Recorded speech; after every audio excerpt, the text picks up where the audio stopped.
예, 안녕하십니까. 예, 지금 방금 이 태블릿 JPC 이 재판 과정이 속보로 들어왔는데, 그건 지금 기사 작성 중인 게 있어가지고, 제가 좀 다음 이 순서 얘기하고요. 오늘 이 주제는 사실은 좀 폭넓게 잡은 겁니다.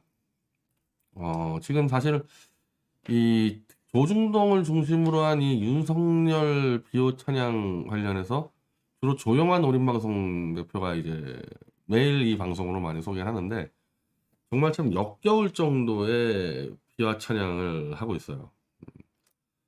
그럼 뭐 예를 들면은 바로 지난 정권인 문재인이나 아니면 그 지난 정권인 박근혜 혹은 이명박하고 비교를 했을 때 그거와 비교했을 때 너무 큰 차이가 난다. 어, 한마디로 이명박, 박근혜, 문재인 같은 경우 때는 그쪽을 지지하던 매체의 언론인 농객이 지금처럼 이렇게 윤석열을 미화찬양하듯이 하지 않았거든요. 도를 넘어선 수준이에요. 도를 넘어선 수준. 거기다 이제 김건희까지 포함하고 한동훈까지 포함하면요. 이거 완전히 무슨 뭐 하나의 종교 집단처럼 미화찬양을 하는데 핵심은 뭐냐? 그럼 지금 이 윤석열 정권의 미화 찬양하는 저 언론인 논객들 등등 태극기 변절자들이 정말 이 종교적 광신도로 윤석열을 자신의 신처럼 섬기느냐? 그게 아니라는데 핵심이에요, 이게. 그게 아니라는 게 문제인 겁니다. 뒤에선 다 윤석열 욕해, 뒤에서는. 근데 앞에서만 윤석열 거의 이승만 대통령, 박정희 대통령하고 견주면서 이렇게 앞에서 미화 찬양하고 뒤에선 윤석열 다 욕해요. 이런 경우는 그렇게 흔치 않고 제가 볼 때 좀 가장 유사한 정권, 현재 상황하고 제일 유사한 정권은 김영삼 정권 때랑 조금 비슷한 부분이 있습니다. 김영삼 정권 때도 언론인들이 도를 넘어서는 미화 찬양하다가 나중에 결국 김영삼 정권이 다 끝장이 나버렸는데 그때하고 비교해도 한 10배 이상은 더 심각한 수준이에요. 아까 말한 문재인, 박근혜, 이명박과는 아예 비교가 안 되고 좀 비슷하게 앞에서는 막 아첨아부해야 되는데 뒤에서는 욕하던 김영삼 정권하고 좀 유사한 게 있는데 그거랑 비교해도 지금 윤석열은 10배 이상 나가 있다는 겁니다. 이미 제가 10억에서 이 보수 변절자들이 툭 하면 이승만, 박정희 대통령과 막 윤석열을 같이 동급으로 비교하는 거에 대해서 제가 여러 차례 많이 얘기를 했었는데 특히 지난번에 그 조우석 등등 저 박정희 대통령 그 기념책 낸 자들이 그 책을 윤석열에게 갖다 바치는 정말 추태까지 벌였는데 제2의 유신혁명 해달라고. 내가 진짜 물어볼까요? 그 박정희 책 잠깐만 어디 있지? 날 나온 김에 합시다 저거. 저 이번에 진짜 깝시다. 이게 이제 이 유신 50주년 이 박정희 정신을 계승하자는 책인데 여기 저자가 17명이 들어와요. 여기에 저도 들어와 있고 이번에 이 윤석열 퇴진 집회에 참여했던 최대집 의협회장도 들어와 있는데 내가 여기 한 명 한명 봅시다. 이 조우석을 떠나서 주동식, 한민호 우리 독자들은 잘 알 거예요. 지금 이 민주당에서 넘어오신 분인지 모르겠지만은 허현준, 허화평 씨는 뭐 어차피 조금 이제 좀 다른 맥락의 사람이고 좌승이 이 사람 뭐 박정희 점지란 이사장이고 배진영, 홍문종 영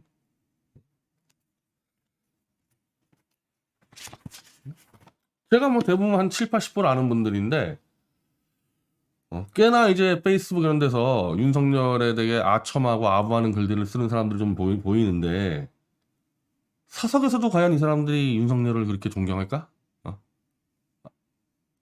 최소한 내가 알고 있는 보수인 농객들은 사석에서도 박정희 대통령이나 이승만 대통령에 대해서는 말 함부로 안 하잖아요. 근데 과연 이렇게 윤석열 아첨에 드는 사람들이 사석에서도 정말 윤석열을 정말 그렇게 존경하고 할 거냐는 말이죠. 타욕할 걸? 사석에서는? 뭐 저런 게 다 있냐? 5.18 가서 저러고 다니고 오늘 뭐 윤석열 안 갔지만은 이거 윤석열 정권 사람들 다 가서 노무현 추모식 가서 얘기하고 타욕하잖아 그런 것들. 이물의 행진곡 부르는 거 타협할 거 아닙니까? 지금 이게 지금 최악의 상황이라는 겁니다. 아무도 윤석열을 존경하거나 좋아하지 않는데 겉으로만 그냥 아첨해대는 이게 최악의 상황이지 않겠어요? 그럼 그건 왜 이 꼴 났냐? 왜 이 꼴 났냐? 뭐 결론을 내리면은 절대 대통령이 되면 안 되는 자가 대통령이 되다 보니까 이런 꼴이 난 거라고 봐요. 돼서는 안 될 자가 돼서 이런 꼴이 난 건데 원래 이른바 검사 세력, 이 검사 세력은 대한민국에서 별게 아니었어요.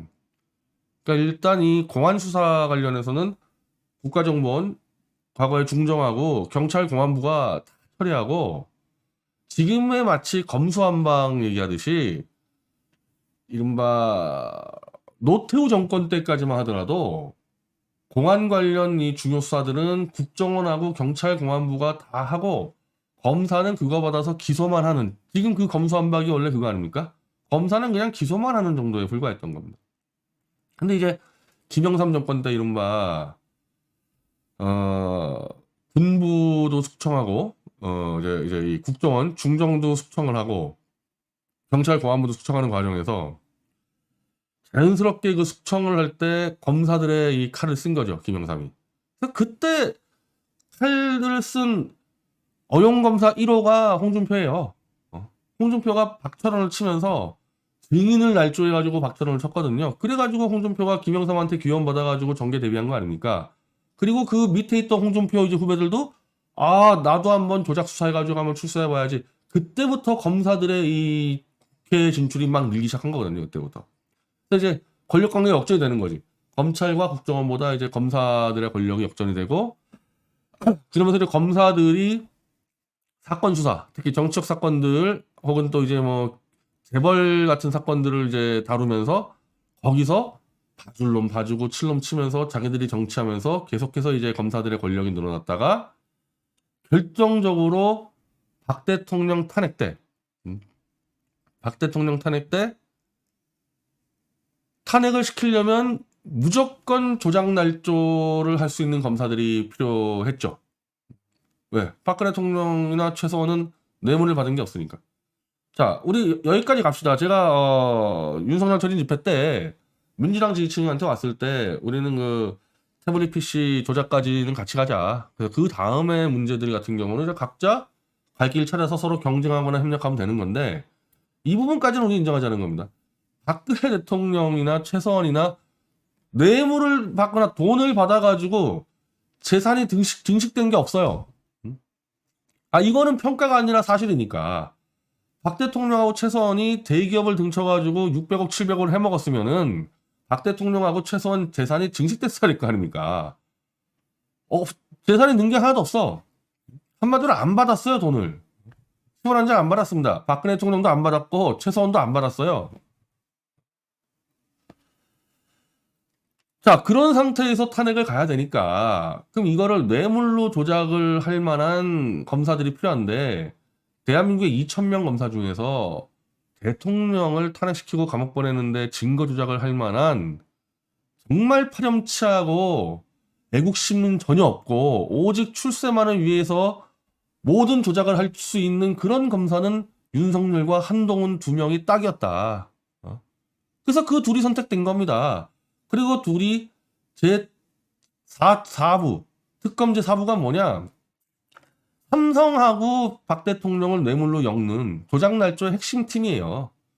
그 태블릿도 제가 얘기하는 이 태블릿은 사실상 제1 태블릿이고 제2 태블릿을 또 조작한 이유가 윤석열과 한동훈이는 거기서 삼성 승마에 대한 비리를 증거를 다 조작하기 위해 가지고 태블릿 한 대를 더 조작한 겁니다. 근데 정치권에서 탄핵을 하려다 보니까 이런 조작 날조 수사하는 사람들이 필요해서 이들에게 어떻게 보면은 정치권이 신세를 진 거죠. 신세를 진 거예요, 이들에게. 그러다 보니까 자, 여기서요. 나는 민주당 지지자들이 이걸 잘 봐야 되는데 박근혜 대통령이 탄핵이 안 됐더라면은 문재인 씨가 대통령이 안 됐을까요? 저는 냉정하게 그 당시에 김경재 자유총연맹 총재를 대통령으로 만들겠다. 박 대통령의 뒤를 잇는 그걸 제가 준비하고 있었던 사람 입장에서 냉정하게 얘기해서 김경재 총재하고 문재인 씨하고 1대1로 붙었을 때 우리가 이길 가능성이 한 30%? 문재인이 한 70%? 다만 그 30%의 가능성이라도 있었던 거는 김경재라고 보고요. 다른 사람들이 가지고는 어림도 없고 그나마 김경재 씨는 여러 면에서 뭐 정치공학적으로 얘기하면 일단 호남 출신이니까 호남표는 어느 정도 흔들고 막 이런 전략을 써서 그나마 30%의 가능성이 있다고 본 거지. 이미 그 당시 집권 4년 차에서 너무 넘어가서 문재인 대통령이라는 거는 뭐 거의 저같이 김경재 씨를 통해서 한번 엎어버리겠다는 전략을 갖고 있지 않은 사람은 거의 다 문재인이 대통령 된다고 생각했을 거예요, 아마 그 당시에. 그래서 탄핵을 밀고 갈 때 굉장히 주저했습니다. 그 당시 민주당 대표가 추미애였죠. 추미애, 문재인 등등이 야 이거 뭐하러 탄핵하냐, 이거 그냥 1년 뒤에 가서 내가 선거를 하면 되는데 이거 걔네 탄핵하다가 잘못하면은 판 깨지지 않냐. 그래서 상당히 주저했는데 그때 그거 누가 세게 밀어붙였습니까? 그거 세게 밀어붙인 거 안철수예요. 왜? 안철수는 판을 엎어야 되니까 안철수가 세게 밀어붙이고 그 당시 안철수와 같이 있었던 박지원이가 김무성이랑 같이 야 너 22명 확보해와. 그럼 우리가 할게. 그러니까 민주당 주류가 머뭇거릴 때 안철수, 박지원, 김무성이 확 들어가서 거기가 세게 미니까 정족수가 확보가 된 거 아닙니까? 정족수가. 민주당 혼자서는 안 되잖아요. 김무성이가 20명 이상을 끌고 와야 되는데 김무성이가 60명을 끌고 왔어요. 자, 그래가지고 정족수가 확보가 되니까 민주당은 뒤늦게 에이씨 아주 하기 싫은 거 억지로 끌려온 부분이 있는 겁니다. 근데 그러면 김무성이는 어떻게 60명을 끌고 왔냐? 탄핵 파결 전날까지. 바로 윤석열이라는 조작날조 검사가 탄핵 표결하기 일주일 전에 특검 제4팀장으로 임명이 됩니다. 안심을 시키는 거지. 야, 박근혜 뇌물 처먹은 걸로 다 조작할 수 있는 놈을 내가 스카우트 해왔으니까 마음 놓고 투표해. 윤석열이가 특검으로 들어오면서 결국에는 탄핵 정족수가 채워진 거나 마찬가지예요. 대한민국 검사들이 다 썩었겠어요? 전체가? 그냥 안 썩었어도 겁이 나는 게 있잖아. 딴 사람들 눈에 보이는 것도 자기의 자식들이 보는 것도 있고 그렇게 생 조작 날조할 수 있는 그런 파렴치한 이 검사들은 그렇게 많지 않아요. 그게 윤석열 사단이에요. 걔들밖에 없어요. 걔들밖에. 참고로 그러면은 특검이 아닌 검찰 특수본이었던 김수남, 이영렬, 노승권 자 태블릿 PC 조작했습니다. 걔네들이. 근데 걔네들조차도 차마 이거를 10원 한 장 안 받은 사람을 뇌물을 받아먹었다고 조작은 못한 거예요. 그 사람들도. 그걸 뇌물로 받아먹었다고 조작한 게 바로 윤석열 한동훈이고. 저는 이제 이것까지는 될 것 같아. 이 탄핵을 찬성해서 촛불 든 사람들이 지금 와서는 박근혜 대통령이 막 600억을 해먹었다? 그건 안 믿을 거라고 봐. 돈이 없는데 당장 이 사람이. 다만 이제 국정농단, 국정이 무책임한 사람들에 의해서 농락당하는 것을 관리 못한다. 그에 대한 정치적 책임이다. 지금 그 상태까지 간 거 아닙니까? 이제 그거는 이제 각자 일단 그대로 가져가자고요. 그거는 일단 태블릿 조작이 밝혀지고 뭐 뇌물 안 먹은 건 다 밝혀졌으니까 그건 나중에 한번 논의할 기회가 있겠죠. 다만 일단 뇌물을 안 먹은 사람을 뇌물을 먹었다고 조작한 거는 윤석열과 한동훈이다. 이것까지 인정을 하자는 겁니다. 이거. 자, 그러니까 그렇게 엄청난 기여를 했죠. 그 당연히 그 문재인 대통령도 이들에게 보상을 해줘야 될 거 아닙니까? 그럼 무시무시한 조작을 했는데 탄핵을 위해서. 그래서 중앙지검장과 1차장, 3차장이죠 한동훈이가 3차장 자리를 줘서 일단 보상을 해줬는데 이것들이 또 보수 인사 200명을 막 조작으로 잡아들이네. 그리고 양승태 대법원장도 막 조작으로 잡아들이네? 한 번 조작에 맞들이니까 그냥 이것들이 완전히 개걸스럽게 조작으로 마구잡이로 잡아들여가지고 그래서 그것 때문에 그 좌측 지지자들, 지금 민주당 지지자들 그때 윤석열 만세 불렀잖아요. 어마어마하게 윤석열 만세 불렀지 않습니까, 그때. 그때 잡혀 들어간 게 저예요. 같이 잡혀 들어간 게. 그 보수인사 200명 잡혀 들어갈 때 제가 같이 잡혀 들어갔다니까요. 이 책에 다 정확히 나와 있지만은 구속영장이 다 허위사실이야, 다 허위사실. 자, 그렇게까지 개걸스럽게 해 먹다 보니까 얘들이 이제 간이 배 밖으로 나와서 라이벌이라 생각한 조국만 치면 우리가 정권 잡을 수 있다. 그래서 결국 조국 치고 황당한 방법으로 저쪽 보수파리 쪽 건너가긴 했지만 어쨌든 결론적으로는 얘들이 정권 잡은 거 아닙니까? 조국까지 쳐서. 즉 쭉 이어온, 탄핵 때부터 이어온 조작 날조 수사를 쫙 이어가가지고 그렇게 해서 권력을 잡은 거예요, 검찰이.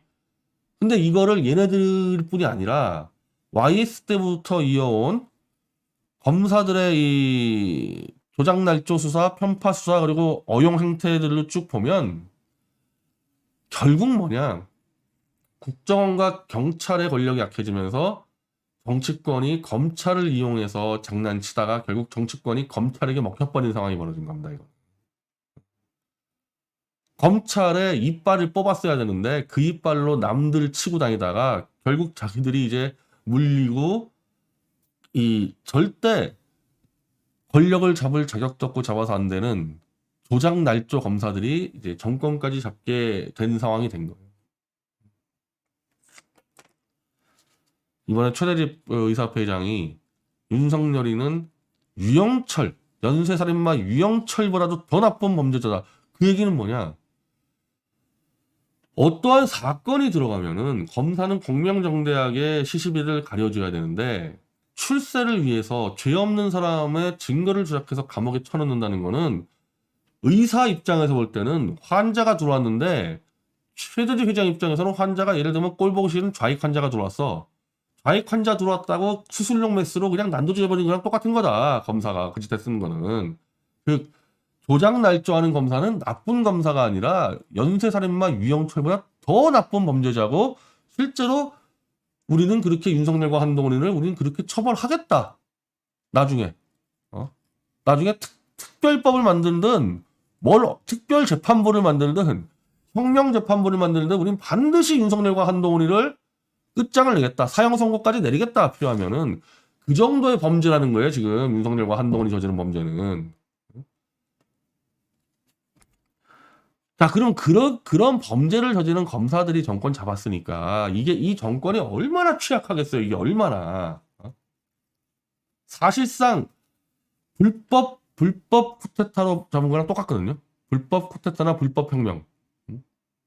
아무런 정통성 없이 그냥 불법으로 잡은 거야. 더군다나 지지 세력도 없어. 아무것도 없어. 그냥. 자, 이렇게 되니까 이제 마치 민주화 시대가 되면서 언론이 어마어마하게 확장이 됐잖아요. 그 언론이 하나하나 개별 언론사들의 권력은 줄었어요. 왜냐하면 언론사가 너무 늘어났기 때문에. 지금 아마 인터넷 신문 언론사가 한 10,000개가 넘어갈 겁니다. 근데 언론 전체로 볼 때는 무지막지한 이 베껴쓰기. 누구 하나가 조작 보도 확 때리면 그걸 그냥 수십 개 언론사가 베껴쓰면서 언론사들 자체의 총합의 권력은 훨씬 세진 것 같아. 탄핵 때도 마찬가지였고 뭐 조국 수사 때 저도 그거는 난 조국 자체가 무죄인데 뭐 뒤집었었나 내가 그것까지는 잘 못 봤지만은 언론이 쏟아낸 무지막지한 보도, 조국 가족에 대한 무지막지한 보도들 제가 볼 때 한 거의 7, 80%는 허위라고 봤어요. 그 실제로 허위로 많이 드러났고 저 가세현이 떠든 거 다 허위였잖아. 가세현 떠든 거. 뭐 포르쉐 태고 다녔니 뭐 다 허위였지 않습니까? 그리고 조국 딸이 그 세브란스에 나타났다 이거 조선일보 보도 다 허위였잖아요. 그러니까 검찰의 조작 수사와 언론의 조작 보다가 합쳐져 가지고 입고를 낸 거거든요. 근데 그러면은 언론은 왜 또 입고를 내냐? 언론은 인터넷 시대 이후로 생존 환경이 너무 위태로워졌어요. 그러니까 개별 언론사들은 다 위험해. 총합의 언론 권력만 쓰였지 개별 언론사들과 개별 언론인의 삶은 위험해. 언제 자를지 모르고 언제 굶어 죽을지 몰라. 그러니 이렇게 정통성 없고 세력이 없는 정권 때 한번 나도 한번 아부아첨해서 한번 내가 들어가 보겠다. 자리 하나 차지하겠다. 이게 지금 거의 전체 언론사들의 분위기예요, 현재. 자, 예를 들면 박근혜 정권이다. 문재인 정권이다. 박근혜 대통령이 이 세력화한 지가 얼마 됐습니까?